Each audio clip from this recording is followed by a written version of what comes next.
श्रीराम जय राम जय जय राम। शांती परमात्म स्मरणाने मिळते।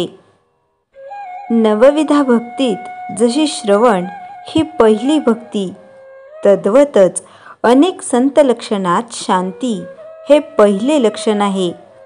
वास्तविक संतांची लक्षणे सांगता येणे कठीण, तरी पण असे म्हणता येईल की शांती हे संतांचे मुख्य लक्षण आहे। पृथ्वी ही क्षमा शांती रूप आहे, त्याप्रमाणेच संत असतात। शांती ढळायला बाहेरची परिस्थिती कारण नसून अंतस्थिती हीच कारण आहे। जिथे स्वार्थ तिथे अशांती, भगवंताहून मी निराळा अशी जिथे द्वैत भावना तिथे खरी शांती नाही। अनन्यतेने शांती प्राप्त होते आणि तीच परमार्थाचा पाया आहे। पैसा आणि लौकिक अशाश्वत आहेत, त्यांच्यात चित्त ठेवल्याने अशांतीच येणार। शांती बिघडायला दोन कारणे आहेत, एक गत गोष्टींचा शोक आणि दुसरे पुढची चिंता। आपल्या बाबतीत घडणारे मागले आणि पुढले हे दोन्ही ईश्वराधीन आहेत, अशी दृढ समजूत झाली तर शांती बिघडणार नाही। आणखी महत्त्वाची गोष्ट म्हणजे सदाचरण। सदाचरण नसेल तर शांती कधीही येणार नाही, पश्चाताप करण्याची पाळी येईल। म्हणून प्रत्येक कर्म भगवंताच्या साक्षीने करावे। भगवंताला साक्षी ठेवून कर्म केले तर हातून दुष्कर्म होणार नाही। सदाचरण हा परमार्थाचा पाया आहे। आपली शांती परिस्थितीवर अवलंबून नसावी। एका साधूला कुणीतरी शेतात झाडाखाली आणून ठेवले, तो तेथे स्वस्थ बसून नामस्मरण करीत असे। तिथे लोक त्याच्या दर्शनाला येऊ लागले। लोकांची ये जा वाढल्यामुळे त्या शेताच्या मालकाला त्रास वाटू लागला, म्हणून त्याने त्या साधूला उचलून दुसरीकडे ठेवले। साधूची शांती पूर्वीच्या स्थळी होती तशीच दुसऱ्या ठिकाणीही कायम होती। शेतमालकाला आश्चर्य वाटले। ज्याचे मन शांत आणि चिंतारहित असते त्याला कुठेही ठेवा तो शांतच राहणार। म्हणून भगवंतावर विश्वास ठेवून स्वस्थ बसावे, त्याच्यावर भार घालून प्रपंच करावा। कर्तेपण आपल्याकडे घेऊ नये, अकर्तृत्व भाव ठेवावा, अशाने शांती येईल।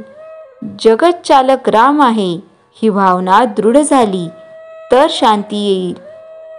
एकनाथांची शांती अगाध होती। नाथांसारखी शांती यायला परमभाग्य पाहिजे।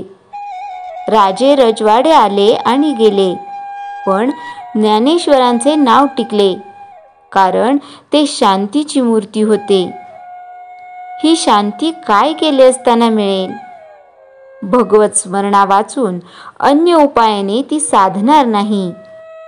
जे जे घडते ते ते भगवत इच्छेने घडते ही दृढ भावना असणे हेच शांतीचे लक्षण आहे। कर्तृत्वाभिमान शांतीच्या आड येतो। विद्या, वैभव, कला, संपत्ती, संतती याने शांती येतेच असे नाही।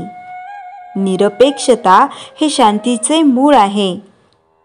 मनाविरुद्ध गोष्ट घडल्यानंतर लगेच भगवंताची आठवण करावी, म्हणजे आपोआप शांती येईल। मनातील शांती कायम ठेवून रागावता येते, तसे केल्यास हातून प्रमाद घडत नाही। श्रीराम जय राम जय जय राम। चैतन्यवाणी। शांती परमात्म स्मरणाने मिळते, ते स्मरण अखंड ठेवावे आणि खुशाल प्रपंच करावा। श्रीराम जय राम जय जय राम। गुरुचे ऐकण्यात माझे कल्याण आहे। कल्याण याचा अर्थ काय तर सुखदुःखे समकृत्वा, जे भोग आहेत ते भोगावेच लागतील। पण समतेने भोगू. तुम्हाला सांगून ठेवतो, वेदांताचा नियम याला शरण जाणं असे म्हणतात. मी तुला शरण आहे, तू पाहिजे ते कर. तसंच तो तुमचं कर्म असं पुनर्रचित करतो की तुमचे वाईट भोग तरुणपणी भोगायला लावतो आणि म्हातारपण सुखाचं करतो आणि त्यात शांतता देतो. श्री ब्रह्मचैतन्य गोंदवलेकर महाराजांचे शब्द असे आहेत की ज्याने माझं ऐकलं त्यावर ग्रह परिणाम करू शकत नाहीत. ग्रहांची सत्ता त्याच्यावर नाहीच. महाराज फार बुद्धिमान होते. तेव्हा मी त्यांना म्हटलं, आपण फार चतुर होतात. तर काय बोलले, बुद्धीच्या ग्रहावर गुरुची दृष्टी असली पाहिजे.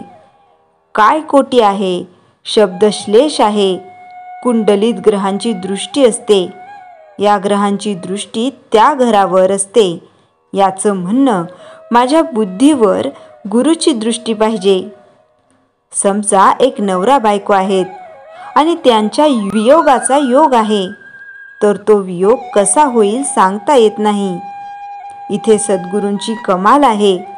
ते तुमचं प्रारब्ध बदलणार नाहीत, पण सुसह्य करतील. पण ती श्रद्धा पाहिजे. तुम्ही करा काय करायचं ते, मग ते बरोबर होते. तुकाराम महाराज म्हणाले, मातेची एक खांदी बाळ नेणे शीण, भावना त्या भिन्न मुंडाव्या, आपल्या भिन्न भावना मोडून टाकाव्या. सद्गुरू माझी आई आहे, मी तिच्या खांद्यावर बसलो आहे. तुम्ही काय करायचे ते करा. पुढे म्हणाले, नको त्यागो अन्न नको सेवू वन, आठवी गोपाळ सर्व काळी.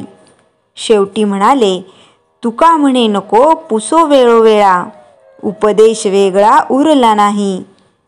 श्री ब्रह्मचैतन्य गोंदवलेकर महाराज म्हणाले, एका माणसाला 4-5 दिवस खूप ताप येण्याचा योग होता, पण त्याऐवजी त्याच्या गुरुने त्याचा ताप महिनाभर लांबविला.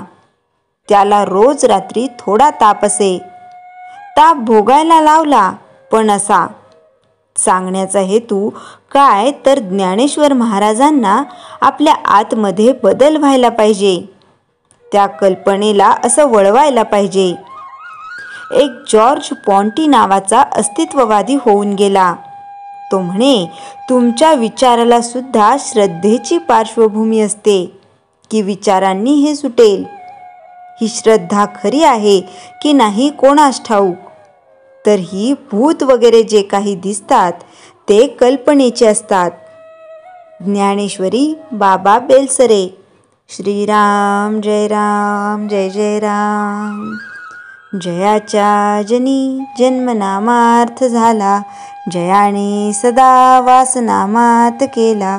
जयाच्या मुखी सर्वदा नाम कीर्ती, नमस्कार तया ब्रह्मचैतन्य मूर्ती. श्रीराम जय राम जय जय राम. जानकी जीवन स्मरण जय जय राम.